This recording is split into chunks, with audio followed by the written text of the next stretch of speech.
Hello, ఈరోజు మన వీడియోలో దోసకాయ పచ్చడి 400 మందికి ఎలా చేసామో చూద్దాం.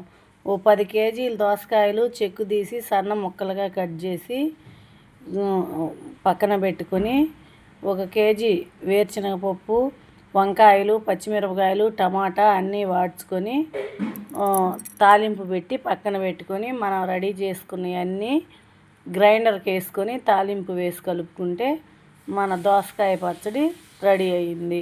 పాపం మా వాళ్ళకి కాళ్ళు నొప్పులంట. వీడియోలో పడితే ముడుచుకోమన్నా ఆమెకు కాలు బాగలేక ముడుచుకోలేకపోయింది, కాలు కనిపిస్తుంది. దీన్ని దయచేసి ఎవరు ఏమీ అనుకోవద్దు. మా రవణమ్మకి కాలు బాగాలేదు.